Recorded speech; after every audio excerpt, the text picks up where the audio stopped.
Bonjour et bienvenue dans cette toute nouvelle émission d'Astro Vidéo. Nous sommes le 25 juillet 2015, comme vous le savez déjà. Je suis à Carnac, nous sommes à Carnac, et on ne sait pas pourquoi ils ont pris des menhirs. On en a deux qui sont hors champ. Alors voilà, vous savez que vous pouvez vous adosser à un menhir, et je vous laisse admirer la vue sur le champ de mégalithes de Carnac.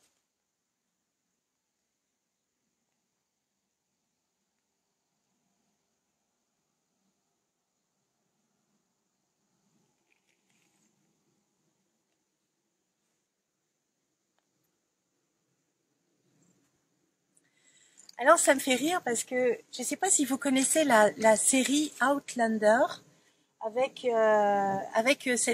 l'histoire de cette jeune infirmière qui après la Deuxième Guerre mondiale se retrouve avec son mari dans les Landes et qui après avoir touché des menhirs se retrouve à entendre un cri dans les menhirs et transporté dans un autre siècle en Angleterre. C'est absolument fabuleux. Je vous conseille les romans et puis la série. Elle peut se voir en streaming en ce moment et c'est génial. C'est Outlander, retenez bien. C'est très romantique, ça va plaire aux filles. Et c'est très masculin parce qu'il y a de la bagarre, ça va plaire aux garçons. On va parler des aspects du jour. En ce 25 juillet 2015, on a une opposition marquante avec la part de fortune. La part de fortune tourne, vous savez, tout tourne, tout bouge dans le thème.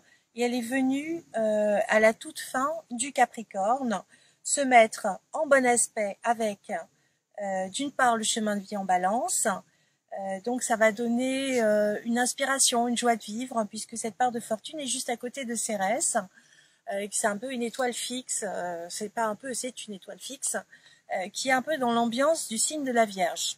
Donc ça va être une réflexion qui va être visionnaire, puisque c'est signe du Verseau. Le Verseau, il est toujours à la pointe de la mode, à la pointe de l'avant-garde.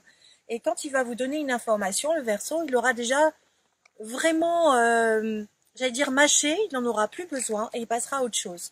Donc quand vous avez une information de la part d'un Verseau, c'est en fait de toute première main, sauf que lui, il l'avait encore avant. Donc il vous l'a simplifié. Donc, la part de fortune à côté de Cérès va être en bon aspect aussi avec la conjonction des deux lunes noires, de plus en plus proches, vraiment de plus en plus proches, 25 degrés 49, 26 degrés 34 secondes sur le dernier décan de la Vierge. Donc là, il y a vraiment des prises de conscience, un côté très visionnaire, et cette double conjonction fait un sextile avec le nœud sud en Bélier. Je ne sais pas si vous avez remarqué, toute cette semaine, c'est une semaine de prise de conscience. On prend conscience de ses forces, on s'appuie sur ses qualités pour aller de l'avant. Mais, il y a un mais, c'est cette opposition avec la conjonction Soleil-Mercure. Ça veut dire que soit vous vous dispersez, soit vous n'écoutez pas votre petite voix, et ce serait bien dommage parce que votre petite voix vous dit « Hey, ton nord il est là-bas, vas-y fonce, ton destin il t'attend là ». Mais ça peut être aussi, non, je traîne parce que je veux ramasser des fraises des bois, non, je préfère aller prendre des murs, non, je préfère aller me balader ici, je préfère sortir avec un tel, je préfère tel boulot, mais j'hésite, petit boulot, je pars, on sait pas. Donc on se disperse, on veut tout faire en même temps, on va aller voir des bandes de potes, enfin voilà. C'est pas bon du tout. Autant vous dire que si vous vous dispersez, c'est mort. Vous allez passer à côté d'une occasion extraordinaire. Donc essayez de suivre votre cœur. Alors c'est très simple, suivre votre cœur, écoutez votre intuition. Pour écouter son intuition, ça passe par le corps. Le langage du corps est très important, sauf qu'on ne l'écoute pas. Si vous sentez que quand on vous annonce quelque chose ou quand vous pensez à quelque chose, vous avez les semelles qui collent au sol, vous avez l'impression que vous êtes lourd, que c'est pénible, que c'est comme un poids, bah c'est un signe, faut pas y aller. Et si par contre, vous avez envie de sautiller, que votre corps il fait des bulles, que vous avez l'impression que vous êtes une petite coupe de champagne, et que vous êtes joyeux et que vous avez envie de faire des petits bonds et de sautiller, et que vous avez le cœur qui s'ouvre, et ben allez-y, foncez, c'est que c'est juste, tout simplement, écoutez le langage du corps. On va aller voir du côté de Vénus et de Jupiter. Ils sont encore côte à côte, à 4 degrés d'écart. On a quand même cette conjonction, mais qui se sépare doucement.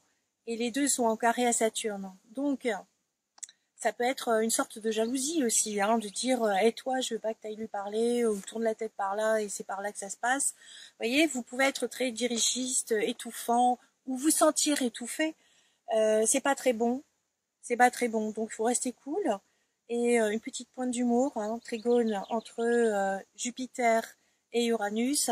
Et bien, avec une petite pointe d'humour, vous pourrez passer un message à votre conjoint en disant tu sais, mais c'est toi le meilleur, c'est toi le plus beau. Vous serez un peu plus diplomate parce que sinon, vous allez être coincé. Alors, vous ne pourrez pas vous mettre en maillot de pièces. Non, je rigole. Enfin voilà, nous sommes en vacances, donc je vous souhaite une très très belle journée. Pour ceux qui travaillent, eh ben, je vous souhaite bon courage. Utilisez vos capacités d'intelligence pour résoudre tous les problèmes techniques, parce qu'aujourd'hui, vous allez trouver la solution. Uranus est quand même en sextile au nœud sud. Uranus en bélier, Eureka, vous allez trouver la solution. Donc, si vous faites un travail énergétique, eh bien, c'est le moment, parce qu'Uranus, c'est aussi tout ce qui va être technique anticonventionnelle, et ça va être aussi tout ce qui est Uranus, c'est tout ce qui est hors norme. Voilà. Alors, du coup, puisqu'on parle de tout ce qui est hors norme, ça me fait penser que on a l'amour, on va aller regarder, on a vu Vénus, on va aller voir Neptune, et Neptune, elle vous fait des aspects à tomber dans les bras, à bader d'amour. Bader, c'est un terme du Sud. Et Neptune, elle est dans le signe du Poisson, elle est rétrograde, donc elle recule. C'est quelque chose de karmique. Le karma étant la loi de cause à effet, on récupère quelque chose du passé. Et Neptune fait évidemment notre trigone, notre très bel aspect avec Pluton. Donc il y a quelque chose au niveau de l'inspiration profonde, de la vision, de la méditation, de la compréhension, de l'envie de renaître plus fort encore.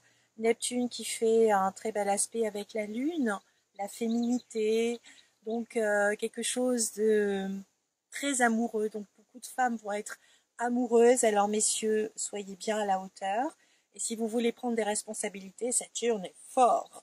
Saturne fait un sextile, donc un bel aspect avec le chemin de vie, donc tout est possible si vous vous débrouillez bien.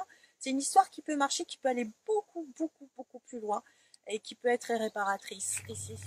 Et c'est sur ces mots que je vous souhaite une très très belle journée en ce 25 juillet 2015 en direct de Karnak.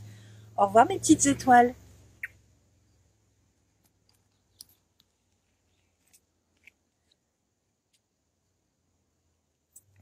Et c'est sur ces mots que je vous souhaite une très très belle journée en ce 25 juillet 2015 en direct de Karnak.